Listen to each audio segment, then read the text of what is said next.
Qəlbimdə qalanlar. Gözlərimi açdığım zaman hər yer zülmət qaranlığı idi. Hətta əvvəlcə gözlərimin hələ də yumulu olduğunu zənn etdim. Harada olduğumu bilmirəm.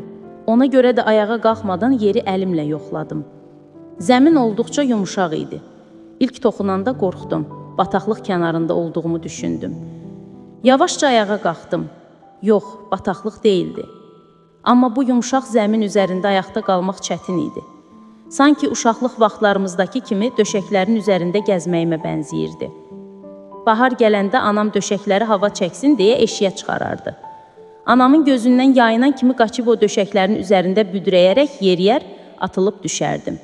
Bax, indi də bu naməlum qaranlıqda elə yeriyirdim. Bir neçə addım getmişdim ki, əlim divara toxundu. Zəminlə eyni yumşaqlıqda olan divar olduqca qəribə idi. Əlimi divarın üzərində gəzdirirdim ki, bir şey hiss etdim. Heyrətlə yerimdə quruyub qalmışdım. Çünki divar nəfəs alırdı. Tərəddüd içində aramla qalxıb enən divara qulağımı yaxınlaşdırdım. Divarın arxasından səs gəlirdi.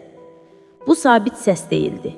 İlk başda gülüşlər, qəhqəhələr eşidilirdi. Az sonra səs ağlaşmaya keçdi. Qorxudan qulağımı divardan çəksəm də, əlimi divarın üzərində sürüşdürərək yavaş-yavaş irəliləməyə başladım.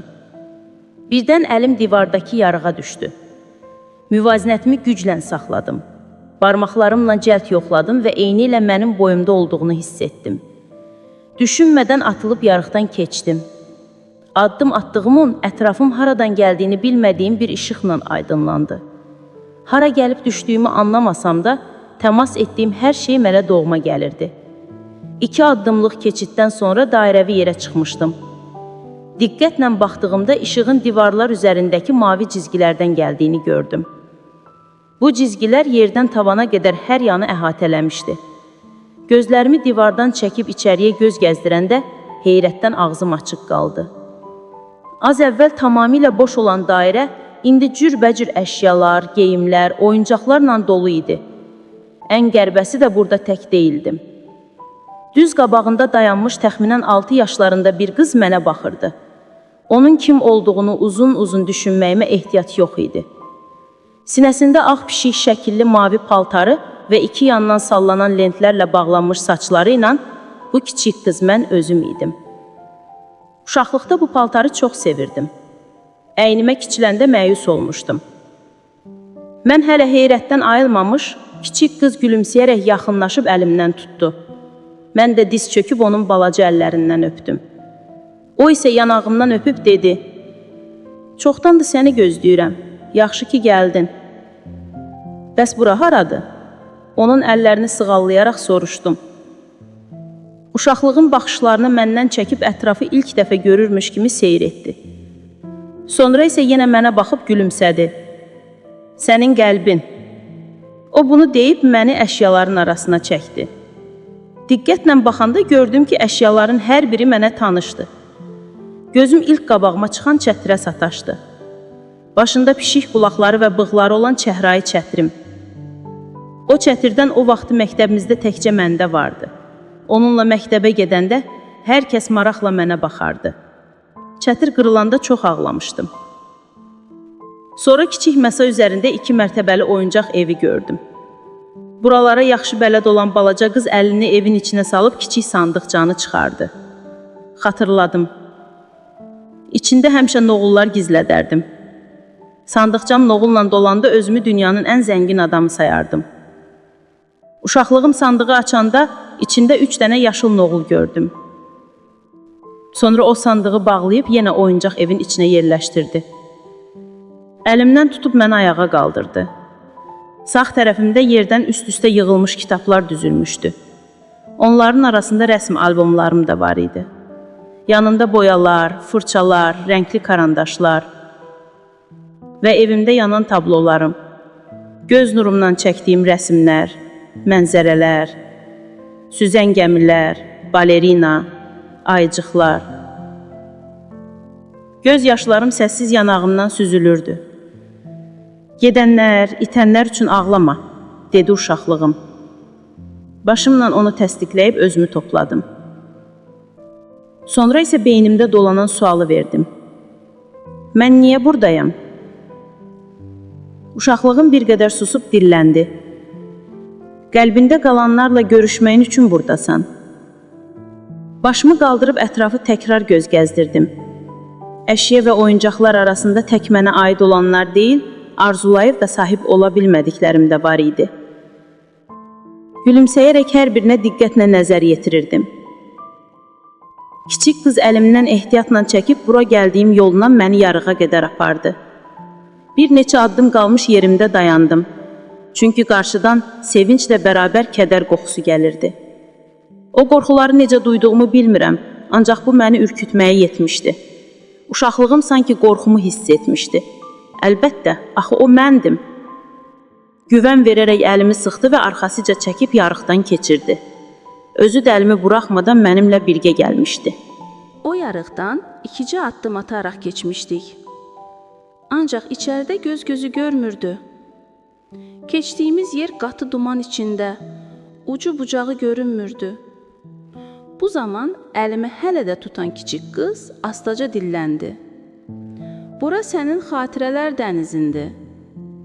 Sonra narahatlığımı anlayıb, qorxma, olan olub, sən artıq bunları yaşamısan, dedi. Başımla təsdiqlədim. Elə həmin vaxt duman burulğan kimi fırlanıb aralandı. Qarşımızda ikisi biraz böyük olmaqla 3 qız qucaqlaşmışdı. Arxada isə içi mebellərlə dolu böyük maşın dayanmışdı. Yadıma düşdü. Köhnə evimizdən köçməyimizin xatirəsi idi. Uşaqlıq dostlarımdan ayrılmaq məni çox kədərləndirmişdi. Bu zaman duman təkrar burulub açıldı və mən qəhqəhəmi saxlaya bilmədim. Pilləkənin altındakı boşluqda əyilib ətrafı dinləyirəm. Sonra isə yavaşca çıxıb oğrun-oğrun müəllimlər otağının qapısına baxdım. Heç kəsi görmədiyim üçün götürülüb qaçdım. Bu məktəb vaxtı dərsdən qaçma çabalarımdan biri idi. Ancaq uğurlu olub olmadığını xatırlamıram. Duman təkrar burulub açıldığında daha bir səhnə ilə qarşılaşdım. Bu, həyatımın həyəcanlı günlərindən biri idi. İştirak etdiyim ilk rəsm sərgisi. Həyəcanla çəkdiyim tabloların qarşısında dayanıb sualları cavablandırırdım. Bir daha rəsmlərimi gördüyümdə gözlərim dolmuşdu. Sonrakı səhnə məni daha da duyğulandırmışdı. Bu, toy günümdə atamla qucaqlaşmağımız idi. Ağ gəlinlikdə atamla sağollaşarkən ondan anamı tək buraxmamağını istəmişdim. Sonra pışıltı ilə dilləndim. Səni çox sevirəm, ata. Göz yaşlarımı silərkən barmaqlarımın arasından xatirənin dəyişdiyini gördüm. Bu, xoş xatirə idi. İlk dəfə ana olduğum gün idi. Qucağımda sanki oyuncaq var idi. Qızım dünyaya yeni açdığı gözlərini məni tanıyırmış kimi üzmə zilləmişdi. Dodaqlarımı qundaqdakı qızımın alnına toxundurduğum an xatirə yenə dəyişdi. Bu xatirə çox qısa olmuşdu. Bir universitetin qarşısında toplanan məzunlar arasında özümü əlimdə tutduğum, üzərində çiçək burnunda məzun pankartından dərhal tanıdım. Xatirə məzun papağını göyə atmağımla dəyişmişdi. Çox qısa aralıqda papaqla birgə barmaqlarıma yapışdırdığım durnaqlardan ikisinin də havaya sıçradığını gördüm. Yeni xatirədə qızımın doğumundan bir neçə il keçmişdi. Dəniz kənarındaydıq. Qızımla dayım oğlunu quma bastırmış, ətrafında yollar düzəldirdik. Qızım yolu üstdən də salmaq fikrinə düşmüş kimi qalxıb dayım oğlunun qarnından basıb keçməyə başladı. Qəhqəhələrimiz sahilə səs salarkən duman burulub yenidən açıldı. Yanımdakı kiçik qız əlimi sanki qorxmamağım üçün sıxdı. Ailəmi son dəfə gördüyüm günün xatirəsini yaşayırdım. Atamın doğum günü idi. Müharibə olduğundan şən yığıncaq deyildi. Sadəcə atam ailənin böyüyü olduğu üçün qohumlar yığışıb yemək yemişdik. Mən də 4 yaşlı və 5 aylıq qızlarımla atamı görməyə gəlmişdim. Yeməkdən sonra söhbət edirdik. Sulqovuşanın və digər bölgələrin işğaldan azad edilməsi ürəyimizi rahatlatsa da şəhid xəbərləri bizi kədərə boğurdu. Həmin gecə 3 oktyabr axşamı qohumlar evlərinə dağılışarkən onları son dəfə gördüyümün fərqində deyildim. Sonuncu qonaq qapıdan çıxanda ətraf yenidən dumanlandı. Duman açılmamış gözlərimi bağlayıb yerə çöktüm. Bunu üzlərə bilməzdim. Göz yaşlarım üzümdə cığır açaraq çənəmə doğru süzülürdü. Bayaqdan yanımda səssiz dayanmış uşaqlığım əllərimi gözlərimdən çəkdi. Amma elə qorxurdum ki, əllərim çəkirsə də gözlərimi yumulu saxladım. Qorxunun verdiyi sıxıntı ilə çığırdım. Sən bunları yaşamadın, bilmirsən necə əzab verdiyini. O göz yaşlarımı silib dedi. Sənin yaşadıqlarını mən də duymuşam, çünki sənin ruhuyam. Gözlərimi açıb dedim, heç vaxt məni qoyub getmə. O isə əlimi sıxıb cavab verdi. Ölənə qədər səninləyəm. Səhnə çox ağır idi. 4 oktyabr səhəri. Əlimdə çörək içəri girdim. Çörəyi mətbəxdəki anama verib yataq otağına keçdim. Axşam uşaqları geyindirərkən paltarları çox dağıtmışdım. Anam balaca qızımın oturacaq arabasını yanıma yerləşdirib mənə kömək eləməyə başladı.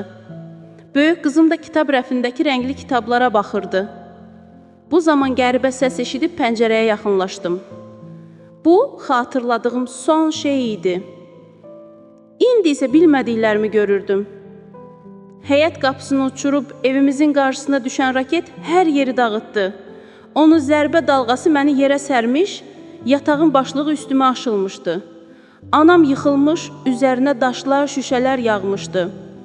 Qızlarım möcüzəvi şəkildə bu qiyamətdən xırda sıyrıqlarla qurtulmuşdular. Biraz sonra xilas etmə qüvvələr gəlmiş, bizi dağıntılar altından çıxarmışdılar. Artıq hər yer yenidən qaranlıqdır. Çünki artıq gözlərim yoxdur. Ancaq kiçik əllər hələ də ovcumdaydı. Ondan son eşitdiyim də bu oldu. Sən indi hamıdan yaxşı görürsən, çünki bir çox insan qəlbinin yerini unudub.